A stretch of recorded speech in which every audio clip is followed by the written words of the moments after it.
There is one crucial deadlift mistake that I think holds people back in terms of how much weight they can lift tremendously, and it's very subtle and it's very hard to see, but today we're going to go over exactly what it is and why it's so important to understand. So first things first, Paloma, if that's how you say her name. This is a submission from Paloma, so we're going to use this video. She has given me permission to use this video. By the way, you can click a link below if you want me to feature you in one of these technique videos, these technique critiques. And Paloma, the first thing I want to say is, I'll just let this play. This is an absolutely fantastic looking conventional deadlift. Paloma basically says to me, she just wants to improve the strength of her conventional deadlift. And so many of you will look at this and be like, holy crap, that looks awesome. So thumbs up to you, Paloma. I want to talk about all the things that I think she's doing really well, and then I want to get to that one little mistake. Let's see if any of you can actually spot it sort of in the initiation and in the follow through of the lift, because that mistake is gonna, I think, add some kilos, add some pounds to the bar immediately. So just in terms of like what's going well here, first of all, when we think about conventional deadlifts and what are conventional deadlifts really focused on from a muscle standpoint? In other words, like what muscles are we trying to get the most out of?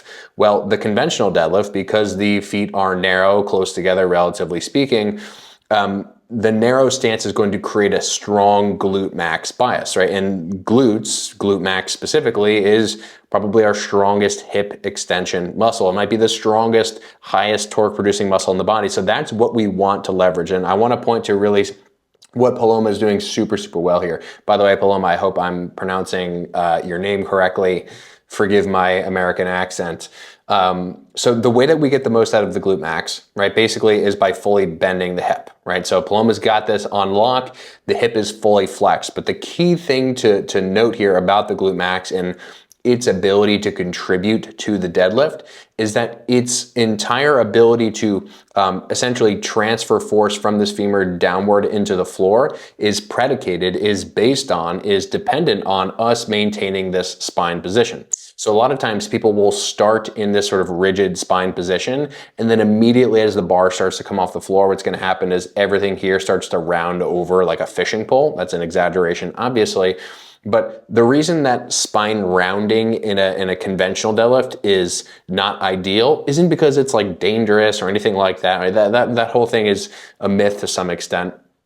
It's because it's not very efficient. In other words, if you imagine Paloma's back here started to round like this in terms of like what moved first, well, what would happen? Well, her spine would round and the bar wouldn't immediately come off of the floor like it does right there. So you see when she initiates that lift, it's like boom, the bar goes straight up. There's no energy leakage. There's nothing that is basically being dispersed from her spine outward. So this is something that's really important to highlight because of how well she's doing it. And I just want to point to that fact because that's generally speaking the thing that most people are going to tend to screw up.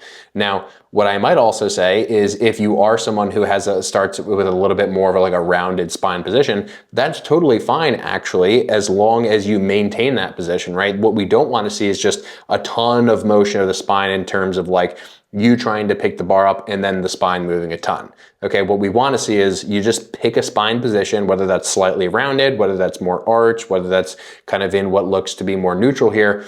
You find that position, you stick to it. Just recognize that the more rounded you are, the more erector involvement you'll have. So Paloma's doing a really good job here of keeping a relatively neutral spine, maintaining that position throughout the entirety of the lift, and making sure that on the outset of the lift, she's able to basically just drive straight down through her feet with this hip flex position. Because this hip flex position, this position you see her hips in now, this is gonna fully lengthen those glutes and give those glutes really, really good leverage to be able to pull the bar up. I also noticed that she's basically got a stance width that allows her to drop her shoulders straight downward. A good reference point for this is just like reach your arms forward and then just allow them to lower. Wherever they fall, that's where your arms are gonna be longest. So make sure that your arms are not like super wide and out here. Make sure they're basically falling right outside your knees.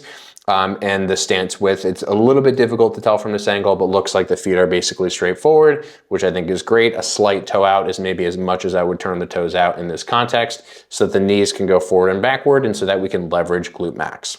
Okay, so that's all just to say that Paloma's doing a really good job of all that. She's keeping the spine rigid, she's limiting the energy leaks, and she's leveraging glute max for her to be able to drive straight down through the floor. Now, what I mentioned earlier is Paloma having a little bit of a tough time doing, and what was that mistake that I pointed to on the outset?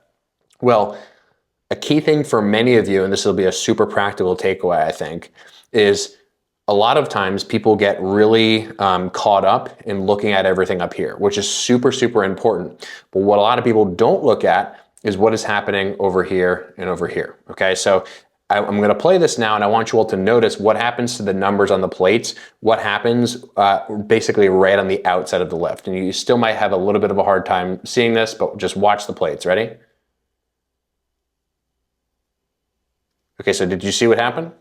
So there was this very, very, very, very subtle thing, I'm going to play it a bunch of times, where on the outset of the lift, what you will notice is the plates roll forward, right? You all see this? So I'm going to just do this jiggling thing, okay?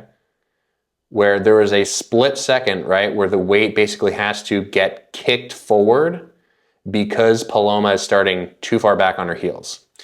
If you didn't look at the plates, and you didn't want to try to recognize this through looking at the plates, watch the feet. Okay, so do you all see this shadow, boop, right there underneath the forefoot?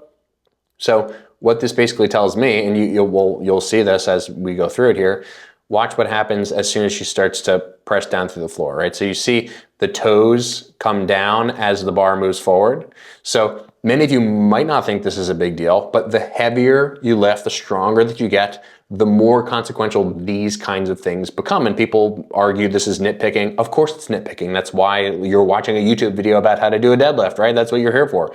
So this is a subtle mistake because visually it looks very small, almost indiscriminate from any other deadlift. But when you look at it through the lens of like, okay, what happens if I have my 1 rep max on the bar? What happens if I have my 105, 110% max on the bar? Well, what happens is you fail the lift because a subtle shift in center of mass takes your tissues out of the positions that they are used to producing force in and that they're most strong in, and that, essentially like you're shifting from a technique that you are used to with lighter weights to a technique that you have not done. That's a big cause, in my estimation, of people not getting stronger over longer periods of time, just because whenever they use heavy weights, they're basically not replicating the technique or not using the technique that they were practicing for however long. Okay, so here's the fix to this, right? It's actually very simple, and it's one of the easiest fixes, is Paloma, what I would recommend to you is basically just starting in a position where that weight is already rolled forward. In other words, notice the starting shin angle that you kind of take here, right? And by shin angle, I mean like how far forward your shin is like this, right? So what we're looking at is this angle right here. What I want you to do is preemptively, just before you start to lift, shift the bar maybe a couple of centimeters, maybe half an inch forward to the point where it's going to start where you roll it to. So you see there's that, again, that roll forward. And in tandem with that roll forward, all of your foot pressure goes to your midfoot and doesn't stay back on your heels. Don't start on your heels and then try to sort of make up for that and then push through your midfoot. Start with all the pressure through your midfoot. And the simplest way to actually do this and put this into practice is to pretend like you're doing almost like an isometric in the bottom position. So start by finding the position by essentially pulling up on the bar and putting maybe like 60 to 70 to 80% of your energy directly downward through the floor. And what this will do is it will automatically center the bar in a position where it needs to be in order for it to just go straight up, right? I don't know if any of you have seen a ton of like really strong deadlifters, but a lot of times, not all the time, but a lot of the times what they'll do is they'll get down to the bar and they'll start sort of gently yanking on the bar. The reason that they do that is to center the bar to a position where it's just going to move straight up and down, right? Because any forward to backward motion of the bar is going to make it much more difficult for you to actually pull yourself up.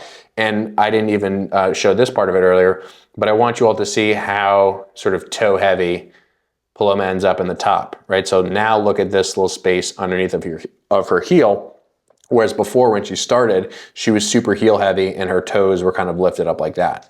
So essentially what happens is if you start, say, too far back, the tendency is to shift the weight forward. And because the weight is shifting forward as the bar is moving, once you get to the top of that motion, there's this like disproportionate weight shift that essentially will keep you off balance the farther that the bar gets up. So in essence, in simple terms, what that means is if you start off balance where the center of mass is not where it should be and then the bar rolls forward, the entire time you are lifting that bar, there is this subtle momentum that is carrying you in a forward direction, which can lead to something like this, okay? So overall, again, the practical takeaway is super simple and everything else looks super fantastic, which is why I'm being so nitpicky here. But again, you can sort of start to see it every single rep. And actually, the more fatigue that Paloma gets in this set, the more that you're going to sort of notice that bar roll, okay? So this, again, that subtle shift, you might not think it's important, but again, start Paloma with pressure directly through your midfoot. Keep everything else the same because everything else looks freaking awesome in terms of stance, hip position, maintenance of spine position, all that stuff. Shift the weight slightly forward. Do that method where you are subtly pulling up on the bar so you can identify, okay, where does the bar need to be before I'm actually starting to lift it so that it can go in a straight line. And for future reference, when you or anyone else, if you're watching, if you are watching yourself on camera, watch the weights and watch your feet because the weight and the feet will tell the entire story as it relates to center of mass and balance. So again, Paloma, thank you for the submission. Thank you for allowing me to show it to everyone. If you, the watcher or the listener, are interested in me doing a technique critique of any exercise that you want, it doesn't have to be strength-based because Paloma's goal here is really to get stronger, obviously. Just practicing the conventional deadlift. It could be any movement, any sort of quote unquote hypertrophy based movement, bicep curl, tricep extension, middle dell, whatever it happens to be. I will take a look at it. I will break it down. So yeah, again, the link for that will be in the description below. And thanks all for watching. Let me know your thoughts on this style of video. If you liked it, if you hate it, if it's somewhere in the middle. I'll see you all in the next one.